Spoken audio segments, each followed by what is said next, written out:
Friends, welcome back to my channel. कैसे हैं आप सब? होप आप सब अच्छे होंगे। जैसा कि आप सबको पता ही हमारी कॉस्ट अकाउंटिंग की सीरीज़ चल रही है, जिसमें आज हम अपना नेक्स्ट टॉपिक पढ़ेंगे जो कि है फीफो यानी first in first out method. देखिए, ये हमारे कुछ क्या थे, मेथड थे हमारे मटेरियल इशू करने के लिए, जिसमें जो हमारा पहला मेथड था वो था फीफो यानी first in first out method. आज हम फीफो के बारे में सारी चीज़ डिटेल में पढ़ेंगे। तो देखिए, फीफो मेथड क्या होता है। Material is first issued from the earliest consignment on hand and is priced at the cost at which the consignment was placed in the stock. Assumed and value as material first received are issued first. देखिए, first in first out का मतलब क्या होता है, ऐसे material या ऐसे stock जो भी हमारे पास सबसे पहले आए होंगे उनको हम सबसे पहले क्या करेंगे, इशू करेंगे। इसी का मतलब होता है फीफो यानी फर्स्ट इन फर्स्ट आउट। जो सबसे पहले मटेरियल आया होगा उसको सबसे पहले इशू करेंगे। Units in the opening stock are issued first then the next according to the order of purchase. जो मटेरियल हमारे पास पहले आया होगा उसको हम पहले इशू करेंगे, फिर उसके बाद जो आया होगा उसको, फिर उसके बाद जो आया होगा उसको, वैसे हम लोग इशू करेंगे। Units in the opening stock are issued first then the next according to the closing stock contain material purchase on the last day और रिसेंट परचेज। क्लोजिंग स्टॉक में क्या क्या चीज़ें होती हैं, वैसे मटेरियल जो कि एकदम आखिरी में परचेस किए गए होंगे वो सारे परचेज होते हैं हमारे क्लोजिंग स्टॉक में। क्यों? क्योंकि जो हमारे पहले सबसे पहले जो मटेरियल परचेस किए गए होते हैं उनको इशू कर दिया जाता है, तो आखिरी में हमारे पास क्या बचता है, ऐसे मटेरियल बचते हैं जिनको कि हम लोग आखिरी में परचेस किए होते हैं। Suitable when prices of materials are falling.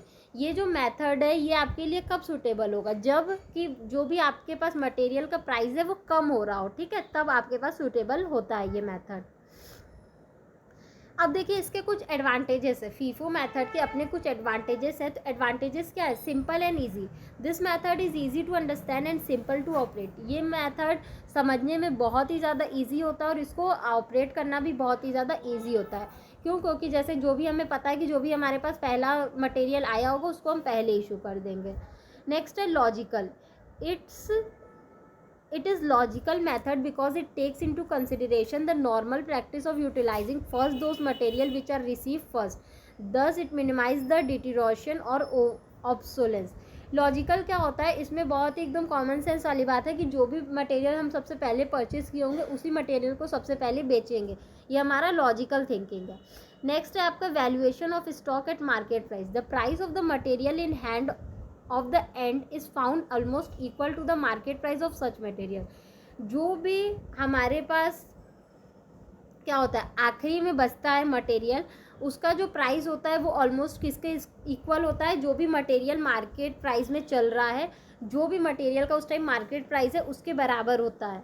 Next है आपका useful in case of falling price. This method is useful when prices are falling. This method is also very useful when transaction are limited and prices of material are fairly already. ये method आपके लिए तब बहुत ज़्यादा useful होगा जब कि आपके मटेरियल का दाम क्या होता रहेगा, फॉल होता रहेगा, ठीक है। नेक्स्ट है आपका issue at purchase price. Under this method material are issued at purchase price and thus the method recover the cost price of the material. इसमें जो भी मेथड इसमें कौन से मेथड अप्लाई किए जाते हैं, जो भी मटेरियल्स होते हैं उनको किस पे इशू किया जाता है, परचेज प्राइस पे, यानी जितने पे हम परचेज किए हैं। मान लीजिए जो एक मटेरियल है उसको हम लोग 10 रुपये में परचेज किए थे, ठीक है, अब भले ही उसका इस बार दाम क्या है, 8 रुपये हो गया है, लेकिन हम लोग उसको इशू कितने में करेंगे, 10 रुपये में ही करेंगे। ये क्या होता है, एक प्रॉफिट होता है। एडवांटेज के साथ साथ इसके कुछ डिसएडवांटेजेस भी होते हैं, तो आइए हम लोग इसके डिसएडवांटेजेस को देख लेते हैं। पहला है difficulty in storage. It is very difficult to separately store the material purchase at different prices and on different dates. देखिए, स्टोर करने में बहुत ही ज़्यादा डिफ़िकल्टी होती है। क्यों? अलग अलग मटेरियल के अलग अलग प्राइस पे, अलग अलग डेट पे उनको स्टोर में कैप्ट करके रखना, वो भी अलग अलग, वो बहुत ही ज़्यादा डिफ़िकल्ट टास्क होता है। different prices on same date. The price of the material issued to different jobs on the same date may be different. एक ही डेट पे अलग अलग जॉब के लिए अगर आप मटेरियल इशू कर रहे हैं तो हो सकता है उनके प्राइस क्या हो, अलग अलग हो जाए, एक ही डेट की बात हो रही है। Difference in cost and market price. As the material is issued on old prices the production cost may not be equal to the market price. जैसा कि हम लोग जानते हैं जो भी मटेरियल इशू होता है वो हमारे परचेज प्राइस पे किए जाते हैं, यानी जो भी जिस दाम पे हम लोग खरीदे हैं उस पर ही इशू होता है। लेकिन ये ज़रूरी नहीं है कि जो भी हमारा मार्केट प्राइस है वो प्रोडक्शन कॉस्ट के बराबर हो उस टाइम, ठीक। Not suitable when price rise, if the prices are increasing in the market then this method is not suitable. जैसा कि हम लोग पढ़ चुके हैं, जब आपके मटेरियल की प्राइस कम होगी मार्केट में तभी ये मेथड आपके लिए यूज़फुल होगा, लेकिन अदरवाइज़ अगर प्राइस बढ़ रही है आपके मटेरियल की तो आपके लिए ये मेथड सुटेबल नहीं होगा। उस कंडीशन में आपको क्या होगा, लॉस बियर करना पड़ेगा। नेक्स्ट है possibility of clerical error. If raw material is purchase frequently at fluctuating prices this method increase the possibility of clerical error. देखिए, अगर जो रॉ मटेरियल है उसको क्या किया जा रहा है, अलग अलग दाम पे परचेज किया जा रहा है। जैसा कि हम लोग जानते हैं प्राइस फ्लक्चुएट होते रहते हैं, तो जो भी हमारे रॉ मटेरियल है उनको अगर अलग अलग दाम पे परचेज किया जा रहा है तो एरर होने के चांसेस हो सकते हैं, ठीक है। तो ये तो हमारा मीनिंग, एडवांटेजेस और डिसएडवांटेजेस था। नेक्स्ट जो हम फीफो के बारे में पढ़ेंगे वो है सुटेबिलिटी, मतलब किस किस कंडीशन में हम फीफो मेथड को यूज़ कर सकते हैं। This method is suitable when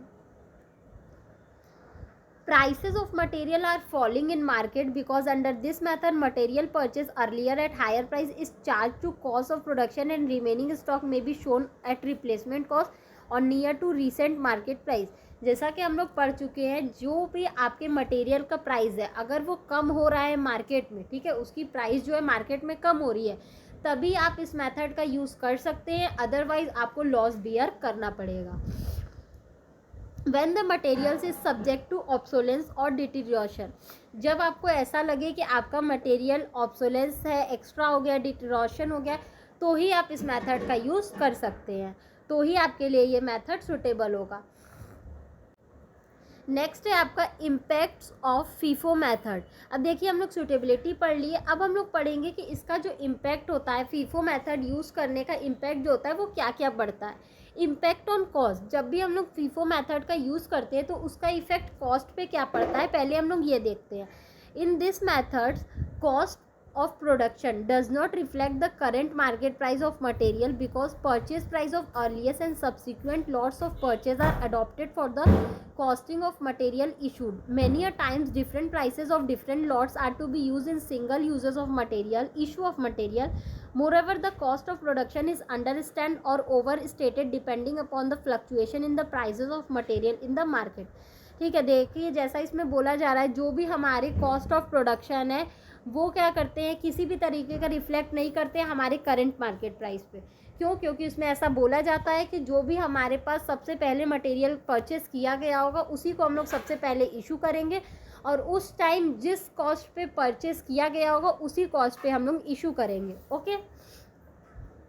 Impact on inventory valuation. The total value of stock is also influenced with the rise or fall in the cost of material. However, the value of closing stock tends to reflect current market price. Inventory valuation पे क्या होता है, जो भी हमारा total value होता है किसका, स्टॉक का, is also influence with the rise और fall in the cost of material. अगर मटेरियल के कॉस्ट पे राइज या फॉल होता है तो उसके वजह से हमारा जो भी टोटल वैल्यू होता है स्टॉक का उस पर असर पड़ सकता है, लेकिन जो भी हमारा क्लोजिंग स्टॉक का वैल्यू होता है वो क्या होता है, अक्सर रिफ्लेक्ट होता रहता है करंट मार्केट प्राइस से। ठीक है। नेक्स्ट है इम्पैक्ट ऑन प्रॉफिट। अब प्रॉफिट पे क्या इसका इम्पैक्ट पड़ता है, the overall profit remains unaffected because the difference in value of issue of material is compensated by corresponding difference in the value of closing stock. However, profit of a particular project or job may be affected. ठीक है, देखिए इस पे बोल रहा है कि जो भी हमारा प्रॉफिट है उस पर बहुत ज़्यादा इसका इफेक्ट नहीं होता है। क्यों? क्योंकि जिस भी प्राइस पे हम उसको परचेस किए और जिस भी प्राइस पे हम इशू कर रहे हैं उसमें बहुत ज़्यादा डिफरेंस नहीं होता है, वो ऑलरेडी क्या हो जाते हैं, हमारे बैलेंस हो जाते हैं, जिस वजह से हमारे प्रॉफिट पे बहुत ज़्यादा फ़र्क नहीं पड़ता है। ठीक है, और अगर होता भी है तो बहुत थोड़ा बहुत प्रॉफिट पे फ़र्क पड़ता है। तो इसमें हम लोग फीफो के बारे में पूरी चीज़ पढ़ लिए। नेक्स्ट वीडियो में हम लोग लीफो के बारे में पढ़ेंगे। होप आपको ये टॉपिक समझ में आया होगा। फिर भी किसी को कहीं कोई भी प्रॉब्लम हो तो आप मुझे कमेंट सेक्शन में कमेंट करके पूछ सकते हैं। Thank you so much. Please like, subscribe and share my channel. किसी को इस सब्जेक्ट या किसी भी सब्जेक्ट के नोट्स परचेस करने हो तो वो मेरा डिस्क्रिप्शन बॉक्स चेक कर सकता है। Thank you.